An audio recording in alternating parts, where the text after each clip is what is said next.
Module 20, Strategies for Conflict Prevention and Resolution by Kelsey Phillips. The goals for conflict prevention and resolution are to help students develop skills that they can use not only in school, but throughout the rest of their lives.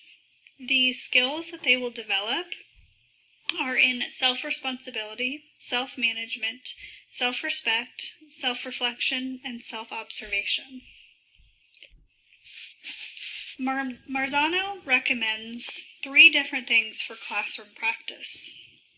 First, developing a written statement of shared beliefs with your class. Second, using class meetings. And third, teaching students specific strategies for conflict prevention and resolution. In the book, it says, these strategies help build and deepen students' sense of responsibility for themselves and for their interactions with others, and ultimately, their sense of self. His first recommendation is a written statement of shared beliefs. This helps lay the foundation for more effective prevention and resolution. It's something that if you're having an issue with a student in your classroom, it's something that you can go back to and look at with your students. Marzano suggests discussing 4 different areas of responsibility. The first one, we are responsible for ourselves. Second, we are responsible for how we treat others. Third, we have a part in how our peers and teachers treat us. And fourth, we have a part in how well our environment works. He suggests showing these to the students and then discussing what each means by giving different examples. Now, this is where you can make it more relevant for your classroom by giving examples that would make sense for your class. Here are some examples that you might use within your own classroom.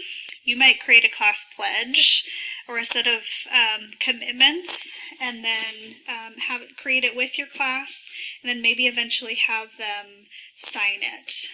In my school, we use the BIST program, and these are the goals for life that we present to our kids. So this is something that I would put in my classroom. The first goal for life is I can make good choices even if I am bad.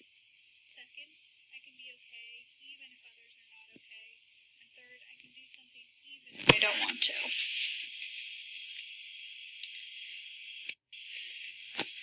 Marzano's second suggestion is to start class meetings.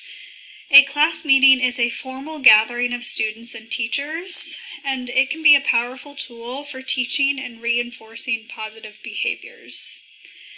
Some of the benefits of a class meeting: it provides a structured and safe place for students to talk about issues. It also develops the students' abilities to be effective participants in communities. And then it will result and should result in fewer classroom problems, and therefore it will result in more time for learning. Marzano says that you can set up a regular meeting time or call a meeting when specific issues arise. Some tips that Marzano suggests are setting class meeting guidelines, like the following here. We will be respectful, we will be honest and kind, and we will be careful listeners. I think it's very important for students to know the expectations for the classroom meeting and to have a specific schedule of what it's going to look like. His second tip is to use a class meeting journal. This is where students can write in their journal after the class meeting to reflect. Some questions they might reflect on are: how would you describe the issue discussed at the class meeting, and in what ways do you think this meeting was useful or helpful? I found an article on Edutopia that talked about the 5 steps to starting a class meetings. The first step was to learn how to use a morning meeting or a class meeting. Establish a time that you would do this. Introduce the morning meeting to students, communicate with parents, and then phase in the process. So your process might look a little bit different than this, but it could be a greeting, a shared group activity, and then announcements. There's also a great YouTube video that shows various different ages of what a morning meeting would look like.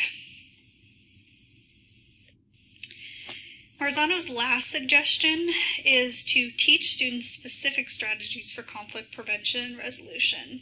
In the book, it says, between and among healthy, responsible individuals, our differences can make life richer and more rewarding. On the other hand, differences can lead to conflict. And this is true in elementary school, middle school, high school, and then also as adults. So he suggests using active listening and speaking strategies.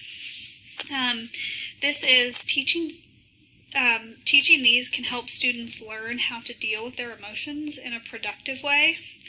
And this exercise helps students practice listening carefully when someone is speaking and being able to restate what someone did. Here's an example of what active listening and speaking might look like. The first step is to decide who will be the first speaker and who will be the first listener. And then the first speaker will use an I statement to describe their feelings. So for example, I feel hurt about what happened at lunch today. Third, the listener should repeat back what they heard. For example, what I heard you say is that you feel hurt about what happened at lunch. Now you might have to do this step a few times, repeat it a few times. And if the listener was not hearing what the speaker is saying, the speaker might have to restate. And then the fourth step would be for the student to switch roles. Here's some examples of what iMessages might look like, so that students have a guide of what to say and how to say it. And then also the response, the active listening. And here are the two references that I have used in my presentation.